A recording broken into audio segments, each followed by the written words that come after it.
Hotline NASA terus-terusan berdering. Operator pusat informasi di lembaga itu jadi stres bukan kepalang. Mereka kewalahan menjawab telepon. Semua pesan yang masuk juga berisi hal yang sama. Ada objek benderang di permukaan bulan. Rupanya, malam itu, ratusan hingga ribuan astronom amatir tengah mengamati bulan. Tiba-tiba, muncul cahaya terang yang berpendar di permukaannya. Seolah-olah bulan telah disinari lampu sorot super kuat. Para ilmuwan segera mencari tahu penjelasan dari fenomena ini. Awalnya mereka ngira kalau cahaya itu berasal dari pesawat yang melintas. Tapi nggak akan mungkin juga kan bisa dilihat oleh banyak orang dari berbagai belahan dunia. Waktunya juga bersamaan.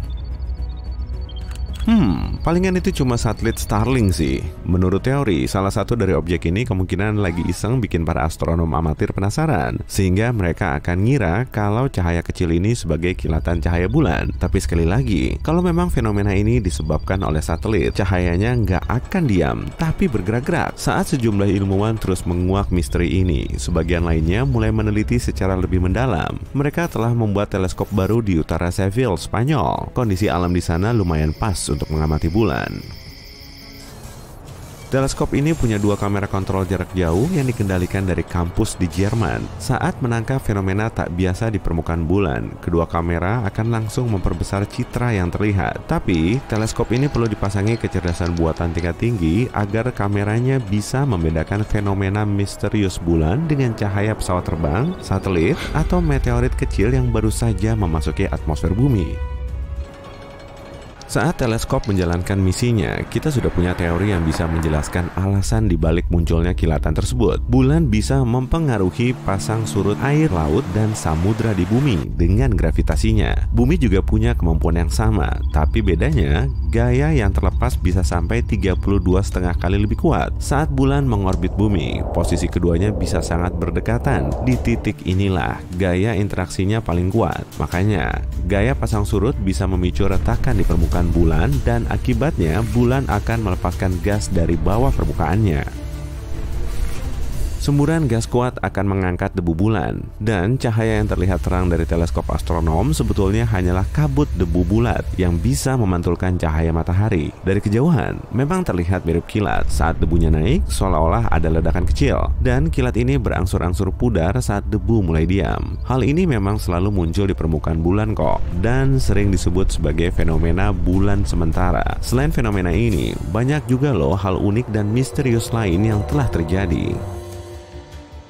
Pada tahun 1178, 5 biarawan mengaku telah melihat bulan sabit mulai terbelah menjadi dua, tepatnya di bagian atasnya. Kemudian, kobaran dan bunga api mulai menyala dari bekas retakan, seolah ada naga yang sedang menyemburkan api. Setelah itu, bulan mulai bergerak-gerak dan kembali ke kondisi semula. Fenomena ini telah berulang sampai lebih dari 10 kali. Bentuk apinya juga bervariasi. Setelah fenomena nyermin ini berakhir, warna bulan menjadi hitam.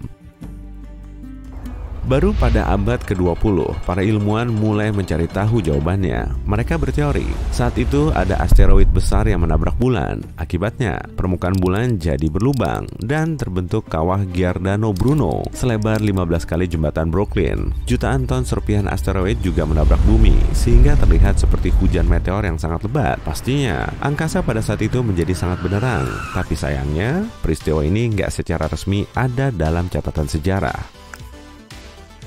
Fenomena yang teramati oleh para biksu ini terkesan meragukan ya. Mungkin mereka memang melihat asteroid jatuh, hanya saja jatuhnya di bumi. Kemudian mereka menganggapnya sebagai cahaya menakutkan yang terlihat dari bulan. Atau bisa juga mereka cuma melihat bayangan sih. Yang jelas, nggak ada saksi yang bisa mengonfirmasi kejadian ini.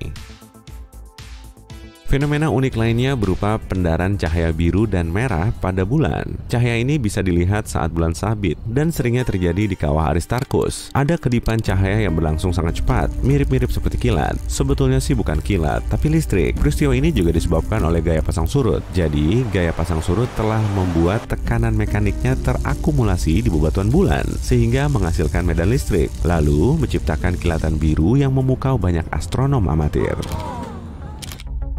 Di bulan juga ada ledakan bintang. Peristiwa ini bisa disebabkan oleh meteorit yang jatuh ke permukaannya. Karena bulan nggak punya atmosfer, asteroid yang jatuh nggak bisa terbakar. Padahal bobotnya sangat berat dan lesatannya sangat cepat. Nah, saat objek luar angkasa ini menabrak bulan, terjadilah ledakan. Dari bumi, kita melihatnya sebagai ledakan bintang. Malahan, pada tanggal 13 Mei 1972, terjadi tumbukan meteorit setara dengan ledakan 1000 ton TNT di dekat tempat Apollo 14 mendarat.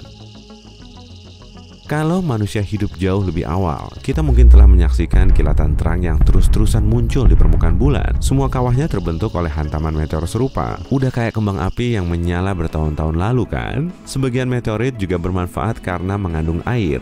Ya, di bulan memang ada air. NASA mengonfirmasi fakta ini setelah melakukan studi dengan teleskop SOFIA. Teleskop ini dipasang di pesawat terbang yang kemudian bisa mengamati bagian atas atmosfer bumi. Pada ketinggian segitu, udara kering bisa bikin detail kecil terlihat jelas.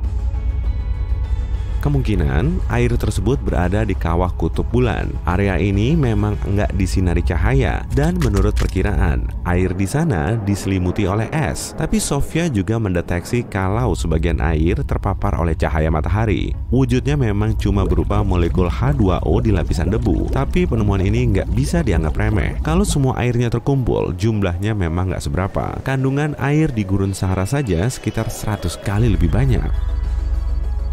Fenomena yang jauh lebih unik juga sedang terjadi loh. Ternyata bulan bisa karatan, sama seperti logam yang sudah usang. Agar muncul karat diperlukan zat besi, air, dan oksigen. Tanah di bulan juga punya zat besi plus air. Tapi gimana dengan kandungan oksigennya ya? Bulan kan nggak punya atmosfer, dan di sana kita nggak bisa bernafas tanpa alat bantu. Tapi rupanya masih ada oksigen juga.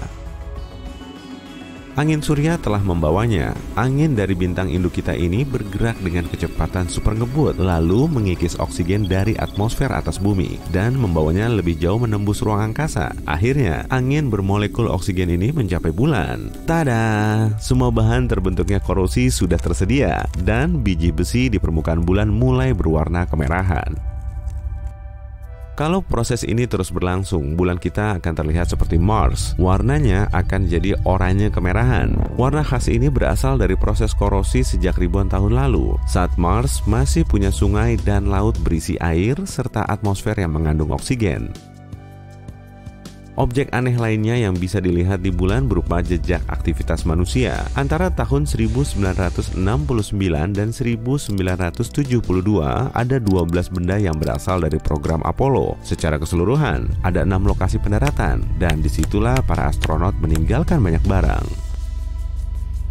Selain beberapa satelit dan pesawat ruang angkasa yang jatuh atau mendarat di bulan, ada rover, sejumlah bendera Amerika Serikat, foto keluarga milik salah satu astronot, dan 3 bola golf. 2 orang pertama yang berada di bulan meninggalkan setumpuk barang.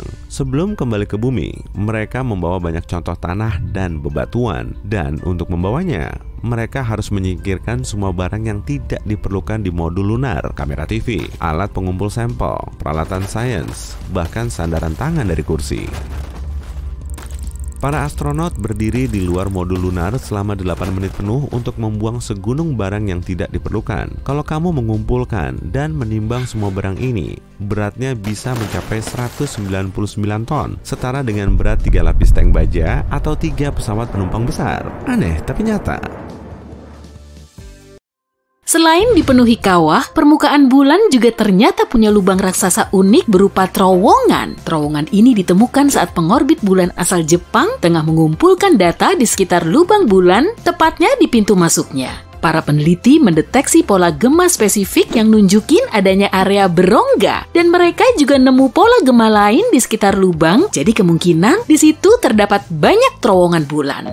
Ukuran terowongan ini ternyata cukup besar. Satu lapangan sepak bola pasti bakal muat tuh kalau dimasukkan ke dalamnya. Bentuknya juga nggak beraturan dan diameternya sekitar 130 meter. Mereka memperkirakan di bawah permukaan bulan kemungkinan ada gua rahasia atau sistem terowongan yang memukau. Para astronot bisa menjadikan spot ini sebagai tempat berlindung atau malah tempat tinggal bagi koloni manusia di bulan. Tapi belum ada orang yang bisa menetap di bulan lebih dari 3 hari sih, lantaran banyak faktor. Perbedaan suhu bulan sangatlah mencolok, di situ juga nggak ada atmosfer, serta nggak ada medan magnet yang bisa dijadikan sebagai pelindung dari radiasi atau sinar matahari ekstrim. Para astronot memang mengenakan pakaian luar angkasa, tapi daya perlindungannya nggak akan bisa tahan lama. Mungkin mereka perlu berlindung di terowongan lava. Setelah lava dingin, lubang ini akan menghasilkan kerak yang kemudian menebal dan membentuk atap di bagian atasnya. Lava ini memang terus mengalir, tapi setelah berhenti, jalurnya akan mengering dan membentuk terowongan. Di bumi juga ada terowongan lava, tapi ukurannya nggak sebesar di bulan. Ada juga pohon khusus yang diberi nama pohon bulan. Pohon ini berasal dari benih yang dibawa ke bulan, kemudian dikembalikan lagi ke bumi. Dan saat ini, kebanyakan habitatnya ada di Amerika Serikat.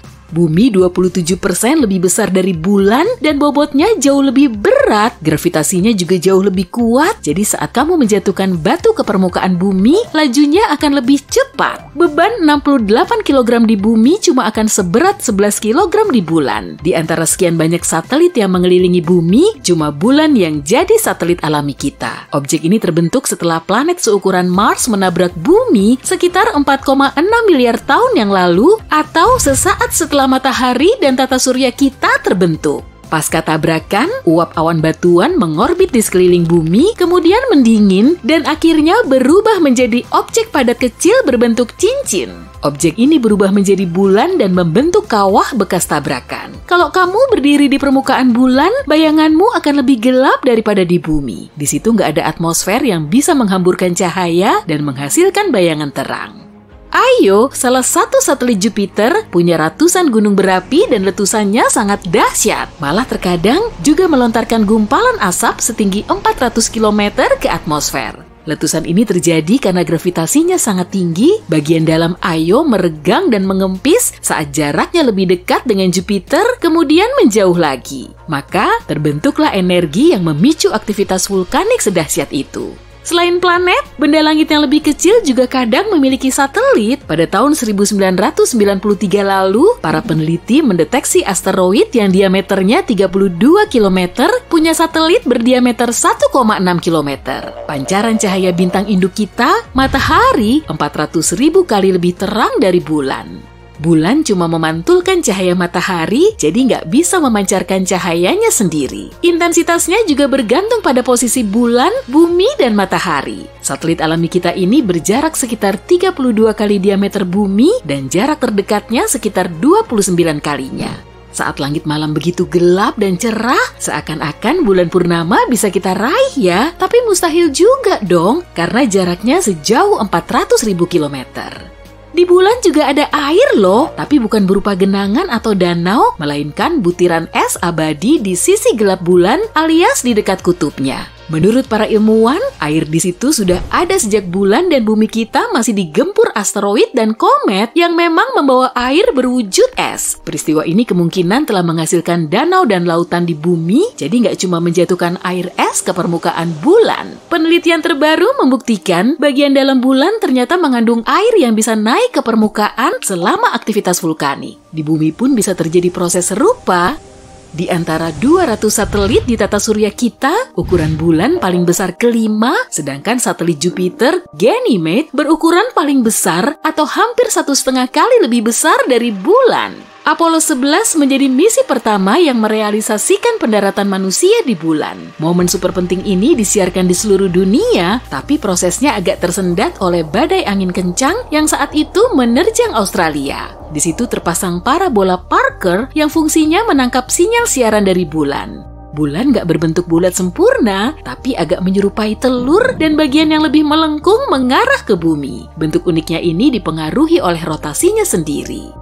Bulan purnama bisa bikin kita sulit tidur loh. Sejumlah penelitian menunjukkan durasi tidur kita akan lebih singkat saat ada bulan purnama. Dan kita jadi lebih lama melek. Penyebabnya bukan karena pancaran cahaya bulan, tapi siklus bulan bisa mengintervensi jam biologis kita. Bulan terus bergerak menjauhi bumi karena gaya gravitasinya berinteraksi dengan lautan kita. Tiap tahunnya saja, satelit kita ini menjauh sekitar 4 cm. Maka, dalam waktu 600 jutaan tahun ke depan, bulan akan jaga jarak sejauh 23.500 km dari bumi dibandingkan dengan posisinya saat ini. Bertepatan dengan itu, gerhana matahari total nggak akan terjadi lagi. Meski belum ada lagi manusia yang mendarat di bulan setelah puluhan tahun, jejak kaki di situ masih terlihat jelas. Permukaan bulan nggak diterpa angin, sehingga jejak tersebut bisa tetap ada sampai jutaan tahun. Bulan punya zona waktu sendiri bernama waktu standar bulan. Dan tiap tahunnya terdiri dari 12 hari, jadi satu hari di bulan berlangsung selama 1 bulan di bumi. Nama hari di bulan diambil dari nama para astronot dan kalendernya dimulai sejak Neil Armstrong menapakkan kaki di bulan pada tahun 1969. Kemungkinan di salah satu satelit Saturnus terdapat sumber energi yang mendukung kehidupan. Di bawah permukaannya terdapat lautan dan di situ mungkin telah terjadi reaksi kimia yang membantu terbentuknya kehidupan di bumi. Menurut perkiraan, bulan pernah punya gunung berapi aktif selama masa dinosaurus. Lava cair mengeras di permukaannya sejak miliaran tahun lalu, kemudian menghasilkan kawah unik. Tapi gunung berapi ini telah lama menjadi dorman. Gak cuma di bumi, di bulan pun ada gempa. Tapi namanya gempa bulan. Sama seperti di planet kita, kerak bulan juga mengalami perubahan dan pergeseran. Jadi, bulan akan berguncang saat keraknya mulai panas dan memuai. Hal serupa juga bisa disebabkan oleh benturan meteorit. Meski nggak sekuat di bumi, gempa bulan bisa berlangsung lebih lama karena di situ nggak ada cukup air yang mencegah getaran seismik. Karena nggak ada atmosfer, perbedaan suhu di bulan terbilang drastis. Di siang hari, suhunya bisa naik sampai 93 derajat Celcius, tapi suhu di kutubnya kurang lebih minus 240 derajat Celcius. Pada tahun 2019, para astronot mengamati fenomena luar angkasa misterius. Saat itu, bulan melintas di hadapan matahari, tapi tiba-tiba bergerak mundur ke asalnya. Fenomena ini sebetulnya cuma ilusi optik yang bisa kamu alami saat berkendara melewati kendaraan lain yang lebih lambat. Saat kamu maju, kendaraan ini seolah-olah bergerak mundur. Kerak bulan ada yang tebal dan ada yang tipis. Di beberapa area, ketebalannya bisa sampai 60 km, tapi di bagian lain bisa jauh lebih tipis. Warna bulan selalu sama. Setelah menembus atmosfer bumi, cahaya matahari dipantulkan oleh bulan. Lalu mata kita melihatnya sebagai pink atau merah. Terkadang juga ada partikel debu yang terbawa masuk ke atmosfer, dan saat terkena cahaya matahari, warnanya kelihatan oranye. Bulan kita nggak punya sisi gelap, di permukaannya cuma ada sisi jauh yang nggak bisa kita lihat dari bumi. Bulan menghabiskan waktu yang sama saat berotasi pada porosnya dan mengorbit bumi, sehingga kita cuma bisa melihat satu sisinya saja. Semua planet di tata surya kita minimal punya satu satelit, kecuali Merkurius dan Venus. Merkurius lebih ringan dari bumi dan gravitasinya juga lebih lemah, yaitu sekitar 38% dari gravitasi bumi. Makanya, beban seberat 45 kg di bumi akan jadi 17 kg di Merkurius. Selain gravitasinya lemah, posisi Merkurius sangat mepet dengan matahari, jadi nggak akan bisa punya satelit sendiri. Satelit itu malah nanti bisa nabrak Merkurius atau masuk ke lintasannya, kemudian mengorbit matahari. Kalau sudah begini, ia akan tertarik ke dalamnya. Venus kemungkinan besar nggak punya satelit karena posisinya juga terlalu mepet dengan matahari. Satu langkah kecil bagi manusia, satu lompatan besar bagi umat manusia. Itulah yang dikatakan Neil Armstrong, manusia pertama yang menginjakan kaki di bulan. Dia pergi bersama Buzz Aldrin, menghabiskan 2,5 jam di permukaan bulan. Persiapan untuk proyek ini butuh waktu beberapa tahun dan total berat semua peralatan yang dibawa para astronot ini lebih dari 77 kg. Mendarat di bulan pun tidak mudah, ada banyak upaya dalam sejarah yang berakhir gagal. Misalnya, para astronot di salah satu program Apollo punya cukup bahan bakar untuk mengirim orang ke permukaan bulan hanya dalam 3 hari. Tapi, mereka ingin menghemat bahan bakar, jadi butuh lebih dari sebulan untuk sampai ke sana. Tidak ada GPS yang bisa memberitahumu di mana titik pendaratan yang tepat. Pesawat antariksa itu berkecepatan tinggi dan harus melambat dalam ruang hampa dengan informasi yang terbatas. Tapi, sejak tahun 1969, 12 orang sudah berjalan di bulan. Bulan adalah satu-satunya objek antariksa yang pernah dikunjungi manusia sejauh ini. Sisanya hanya dikunjungi oleh robot. Tapi semua orang ini datang hanya untuk kunjungan singkat. NASA telah mengumumkan program untuk mengusahakan kunjungan permanen di bulan. Program ini akan membantu penelitian ilmiah dan bisa menjadi cara yang baik untuk belajar melakukan hal yang sama di misi lain, seperti di Mars misalnya. Bayangkan menjadi orang ke-13 yang menginjak bulan. keheningan menakutkan, debu bulan di bawah kakimu, dan hanya ada langit hitam tanpa ujung dengan bintang-bintang di atas, di sekelilingmu. Tapi kamu tidak punya waktu untuk mengagumi pemandangan ini. Ada banyak masalah yang harus kamu pecahkan sebelum mendarat. Pertama, tubuh kita ini mirip mesin yang menyesuaikan diri dengan kondisi di bumi, seperti gravitasi, atmosfer, udara yang kita hirup, dan makanan yang kita makan. Kita hanya bisa hidup dengan optimal di bumi. Gravitasi kita 6 kali lebih kuat daripada bulan. Kalau dibandingkan dengan bumi, bulan nyaris seperti ruang hampa. Apapun yang kamu lakukan, menahan napas dalam kondisi seperti ini bukanlah ide yang bagus. Ruang hampa akan menarik udara dari tubuhmu. Oksigen yang masih ada di tubuhmu akan mengembang bersama dengan cairan tubuhmu, lalu mendorong pembuluh darah dan jaringan organ. Tubuh, kaki, dan lenganmu akan kehilangan bentuknya, lalu mengembang seperti balon hingga 2 kali ukuran normal. Kalau kamu tetap seperti itu untuk waktu lama, kamu tidak akan bertahan. Tapi, kamu tidak akan meledak. Kulitmu cukup elastis dan akan tetap menjaga bentuk tubuhmu. Cairan yang terpapar ke tubuhmu akan menguap. Permukaan mata dan kulitmu akan mendidih. Air liurmu benar-benar akan menggelegak di lidahmu. Tapi darahmu masih tetap cair. Dinding pembuluh darah akan mencegahnya mendidih. Tidak ada atmosfer, juga tidak ada oksigen. Oksigen yang sudah ada di paru-parumu akan hilang dengan cepat dan tak ada lagi yang bisa kamu hirup. Kalau organ di tubuhmu tidak mendapatkan oksigen lagi, yang biasanya dikirim ke berbagai bagian tubuh oleh darah, kamu akan pingsan karena otak akan berhenti bekerja. Itu akan terjadi dalam 15 detik pertama. Itulah waktu yang harus digunakan tubuhmu untuk memanfaatkan oksigen yang tersisa dalam darah demi menjaga fungsi otak. Kalau lebih lama lagi, dadah, tidak ada ozon, juga tidak ada medan magnet yang kuat. Kepadatan atmosfer bulan serupa dengan lapisan atmosfer bumi paling luar, tempat stasiun luar angkasa internasional berada. Artinya, tubuhmu akan terpapar oleh semua radiasi ionisasi berbahaya dari luar angkasa yang tidak kita rasakan sekarang, karena lapisan di sekitar bumi membuat kita tetap aman. Di bumi, otot dan tulang kita beradaptasi untuk menahan gaya gravitasi. Tanpa gravitasi, kita akan mulai kehilangan otot dan tulang kita akan melemah. Mirip seperti blobfish, makhluk laut yang tampangnya sedih sekali. Ikan ini tinggal di laut dalam. Di dalam sana, ikan ini mirip kebanyakan ikan lain, tapi agak lebih menakutkan. Namun, saat di udara segar, ikan ini menjadi datar dan seluruh tubuhnya terlihat mirip puding aneh berwajah sedih. Itu karena adanya perbedaan tekanan. Bulan bakal bikin kamu mirip blobfish karena perubahan drastis tekanan atmosfernya. Tidak ada tekanan yang bisa membuat tubuhmu tetap utuh di sana. Di bumi, tekanan udaranya kira-kira bisa 15-20 ton di seluruh permukaan tubuhmu. Kita tidak merasakan ini karena udara menekan tubuh sama rata dari segala sisi. Di dalam tubuhmu juga ada udara. Tekanan internalnya sama dengan atmosfer. Sementara di permukaan bulan, tidak ada tekanan dari luar untuk menahannya. Di sana juga dingin sekali. Suhunya berubah drastis dari 120 derajat Celcius saat siang menjadi minus 133 derajat Celcius saat malam. Sehari di bulan setara 29 hari di bumi.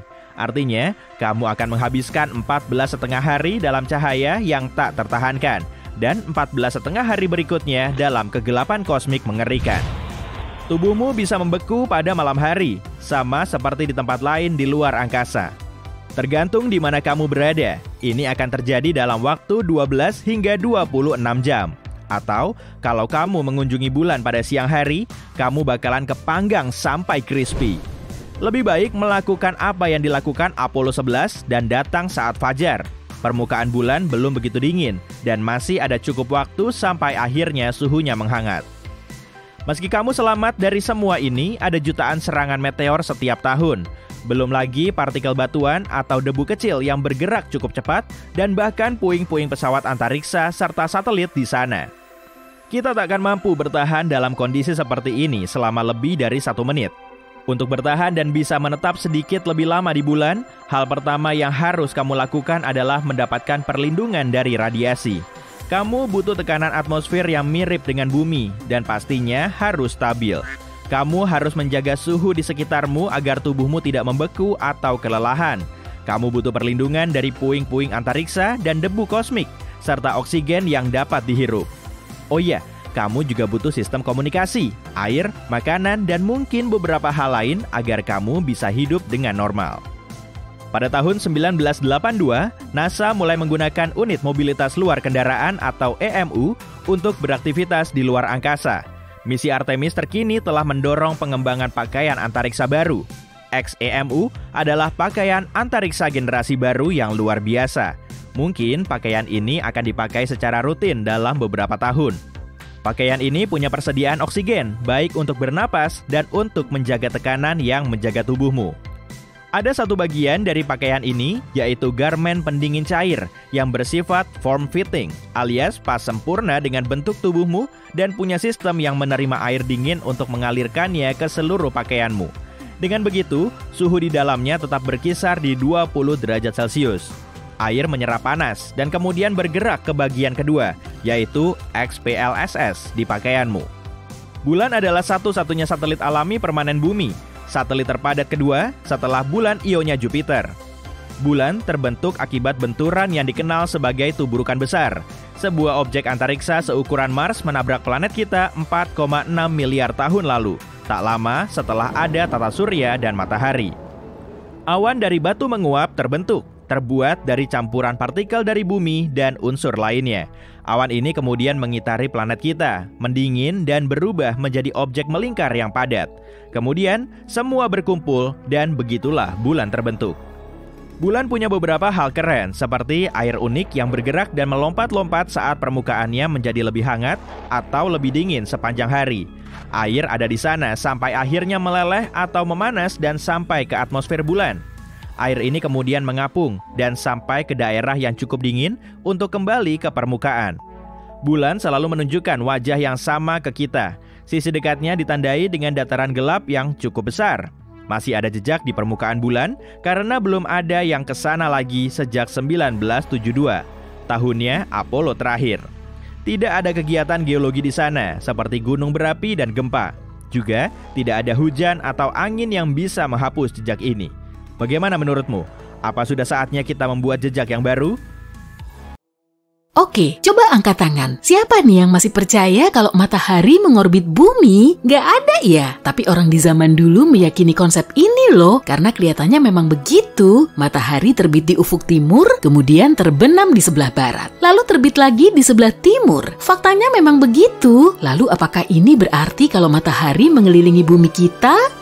Enggak lah, matahari nggak mengelilingi bumi kita. Kebanyakan orang juga tahu fakta ini, tapi kenapa kita meyakini kalau bulan mengelilingi bumi? Nah, kita perlu mundur dulu ke masa sekitar 500 tahun yang lalu. Saat itu para saintis sangat sulit meluruskan konsep yang sudah diyakini secara umum.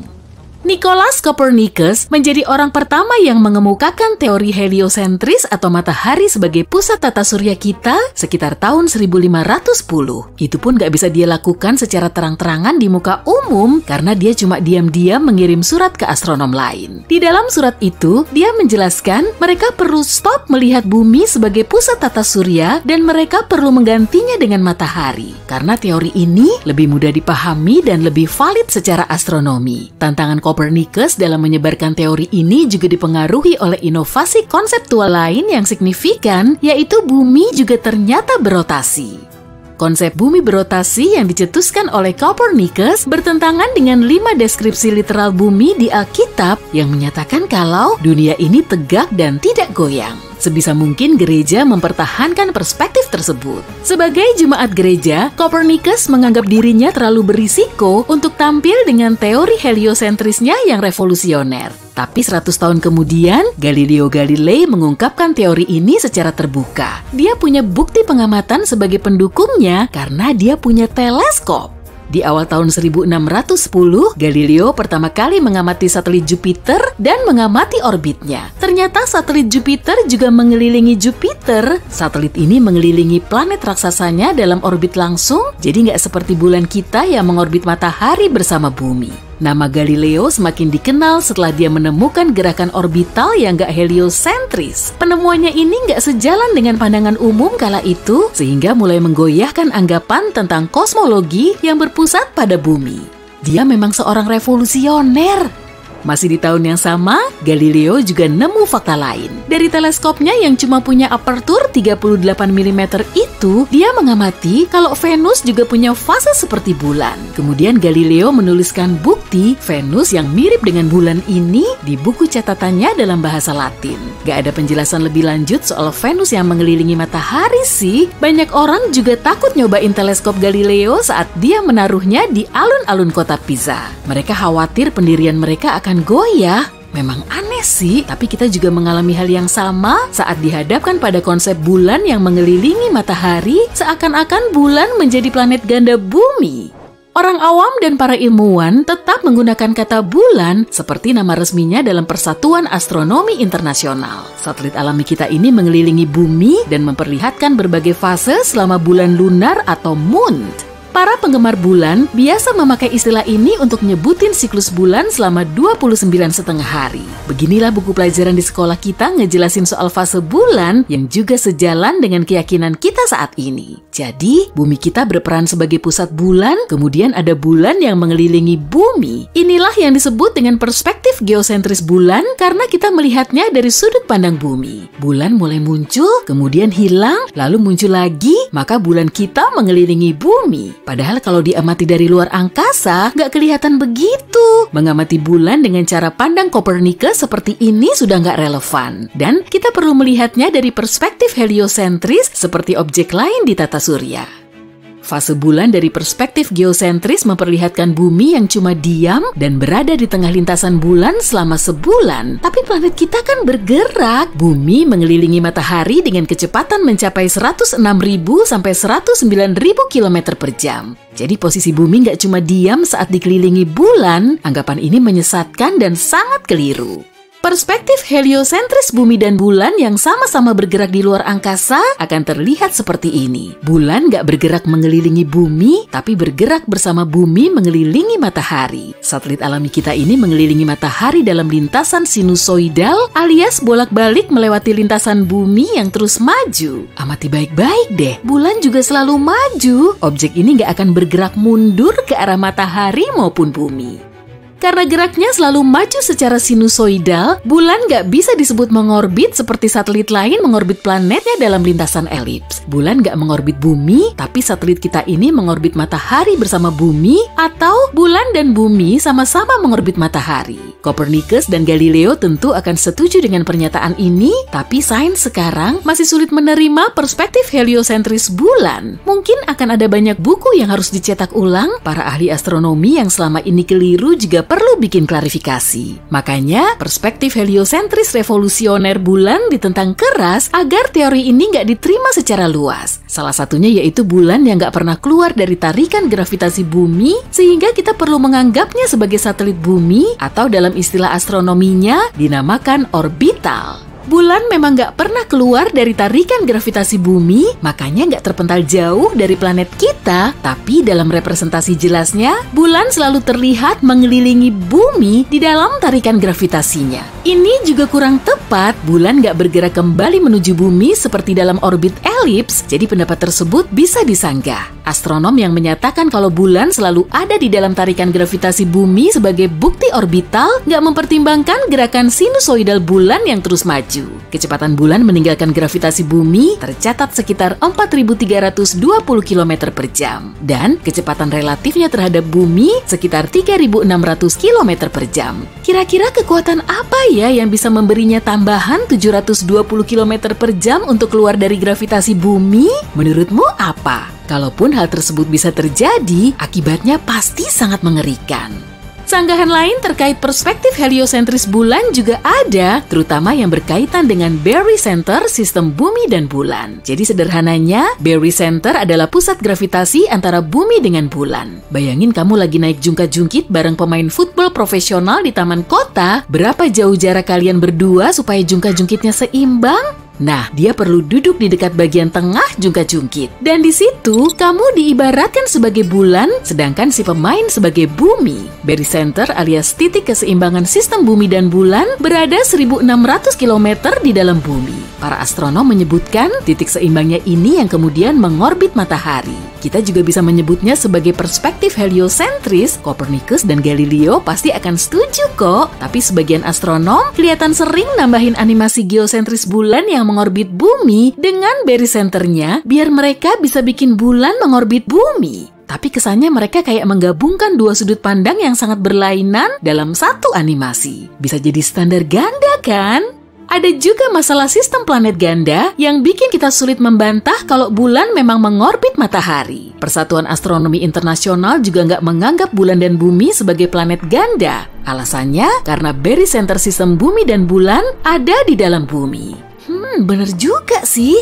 Nah, kamu tahu kan kalau Pluto telah berganti status menjadi planet Katai? Persatuan Astronomi Internasional tetap teguh dengan keputusannya meskipun bukti pendukung Pluto sebagai planet juga cukup memadai. Mungkin kita perlu menggali makna dari penghuni bumi ya. Sebagai penghuni bumi, kita termasuk penduduk di salah satu dunia yang mengorbit bintang kekuningan di dekat pinggiran galaksi spiral. Kita tinggal di luar angkasa dan menjadi makhluk luar angkasa. Di atas kita ada bulan sebagai satelit bumi. Saat melihat bulan dengan kacamata geosentris, kita akan keliru. Laju pemahaman konseptual kita tentang luar angkasa akan terhambat oleh pandangan keliru yang sudah nggak berlaku. Alam semesta kita nggak berpusat di bumi maupun di bulan. Para kru tengah bersiap dalam peluncuran wahana keluar angkasa selama lebih dari 3 tahun. Mereka udah nyiapin pendaratan di planet asing dengan mengamati sampel bebatuan di Grand Canyon, menjelajahi gunung berapi purba di Situs Keamanan Nasional Nevada, dan meneliti lubang semburan gas, lubang lava, danau lava, dan lubang kawah di berbagai lokasi di Hawaii. Supaya bisa melawan mikrogravitasi, mereka latihan berjalan miring dalam kondisi menggantung pada tali sambil bergerak di permukaan dinding. Mereka juga harus ngetes batas ketahanan mereka dengan diet intensif dan pola tidur supaya bisa selamat di luar angkasa. Mereka perlu terbang selama 3 hari, 3 jam 49 menit untuk sampai di permukaan The Sea of Tranquility. Padahal ada pilihan lain seperti Ocean of Storms dan Central Bay. Tapi mereka lebih milih The Sea of Tranquility karena tempat ini punya visibilitas yang bagus, relatif rata, dan mudah dijangkau dengan minim bahan bakar. Sesampainya di sana, mereka langsung nyium bau nggak enak. Kedengarannya kayak cerita di novel sci-fi kan? Tapi itulah yang dialami oleh para astronot Apollo 11 saat mereka mendarat di bulan, tepatnya pada tanggal 20 Juli 1969. Sejak saat itu sampai sekarang, 12 astronot telah menapakkan kaki mereka di permukaan bulan.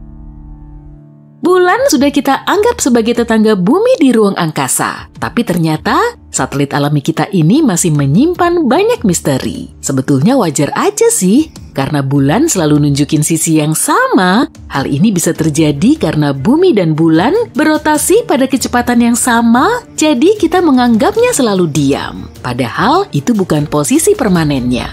Malahan, bulan terus jaga jarak dengan bumi hampir sejauh 4 cm setiap tahun. Percaya nggak percaya, bumi dan bulan juga saling mempengaruhi meski keduanya terpisah sejauh 384.400 km. Bulan mempengaruhi pasang surut air laut di bumi, sedangkan bumi memicu pergerakan di permukaan bulan. Gempa bulan bisa berlangsung jauh lebih lama daripada gempa bumi, bahkan sebagiannya bisa awet sampai setengah jam. Bentuk bulan kelihatan bulat sempurna di malam purnama, tapi bentuk aslinya adalah oval. Bentuk yang kita anggap bulat sempurna ini disebabkan oleh gaya gravitasi bumi. Jejak manusia di bulan gak cuma teramati dari jejak kaki di permukaannya. Pada tahun 1969, para astronot Amerika juga ninggalin benda-benda seperti 2 bola golf, lukisan karya seniman terkenal Andy Warhol, dan pesan dari Ratu Elizabeth II. Eugene Cernan, salah satu astronot terakhir yang menapakkan kaki di bulan, juga menulis inisial nama anaknya di permukaan bulan, tepatnya pada tahun 1972. Karena di sana nggak ada angin dan perubahan cuaca lain, huruf TDC buatannya akan selalu ada. Bulan bisa aja memicu alergi. Astronot Harrison Jack Smith dari Apollo 17 sempat berhenti di lembah Sea of Serenity. Lalu dia masuk lagi ke modul awak pesawat, tapi saat itu pakaiannya ditempeli debu bulan, dan saat ngelepas pakaian astronotnya, dia mengalami reaksi alergi bersin-bersin, mata merah, dan gejala lain selama 2 jam.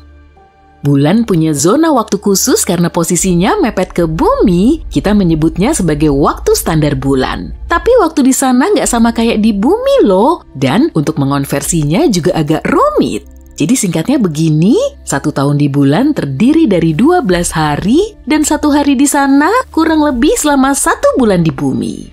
Semua hari di bulan dilabeli sesuai dengan nama astronot yang pernah mendarat di sana.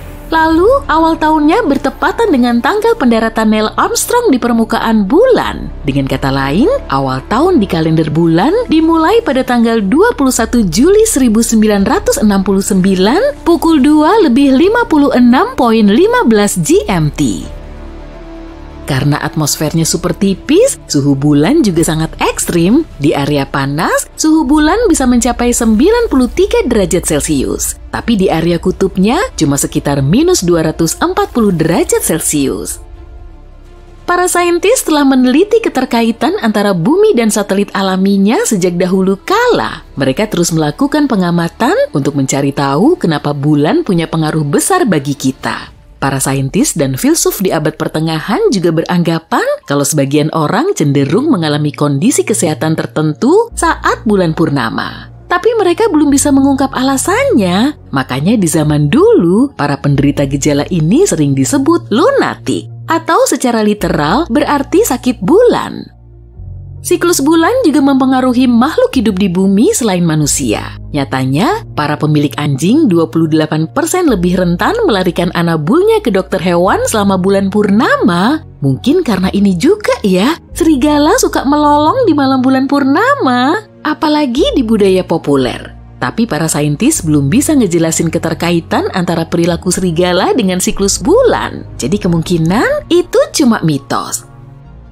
Salah satu kawah terbesar di tata surya kita juga ada di bulan, namanya adalah Basin Kutub Selatan Aitken. Formasi raksasa ini berlokasi di sisi jauh bulan dan diameternya sekitar 2.500 km.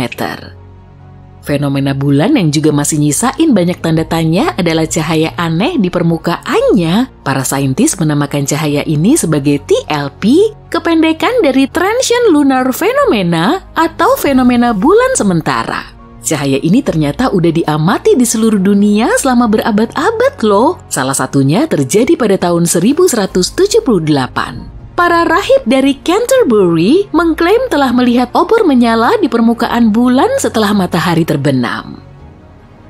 TLP nggak cuma berupa kilatan cahaya, sejumlah laporan juga merinci kejadian aneh lain seperti kabut mirip gas berwarna merah, hijau, biru, dan ungu. Di area tertentu juga kelihatan lebih gelap. Jangan-jangan bulan kita sedang mengalami kejadian aneh. Atau mungkin kita baru mengamatinya dengan peralatan studi luar angkasa yang lebih mutakhir.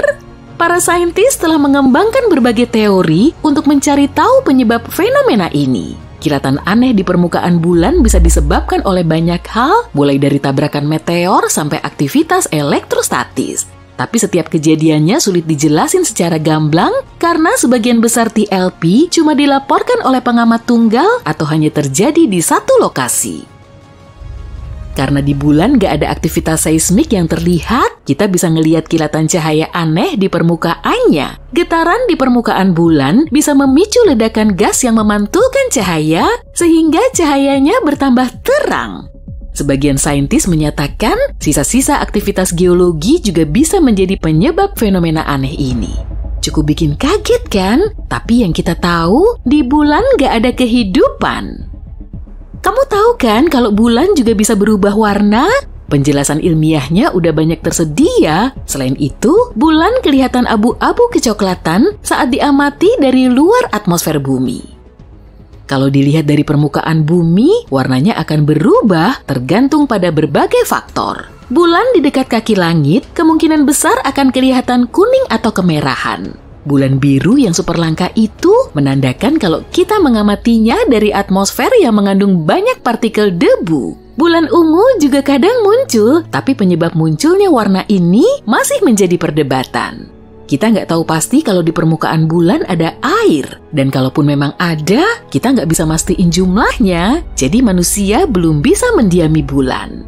Mungkin ada kaitannya dengan radiasi? Studi terbaru menunjukkan tingkat radiasi di permukaan bulan 5-10 kali lebih kuat dari pesawat penumpang transatlantik. Berarti angka ini 200 kali lebih tinggi dari tingkat radiasi di permukaan bumi. Dalam eksplorasi di masa depan seperti proyek Artemis, para saintis sebaiknya nggak mengekspos astronot. Diambil dari nama saudari Apollo, Artemis, program ini direncanakan bisa mengirim para astronot ke bulan sekaligus mendirikan bangunan di sana untuk mempelajari bulan secara aman. Meski proyek ini sudah dimulai pada tahun 2017, misi pertamanya akan diluncurkan pada tahun ini dengan perkiraan waktu selama 25 hari. Objek antariksa tanpa awak akan diterbangkan ke orbit bulan, kemudian kembali ke bumi dengan membawa data yang cukup. Data ini akan dipakai untuk menjalankan misi berikutnya dengan melibatkan 4 orang. Misinya sendiri akan diluncurkan pada bulan Mei 2024, Artemis 3, 4, dan 5 rencananya akan diluncurkan pada tahun 2025, 2026, dan 2027 selama 30 hari.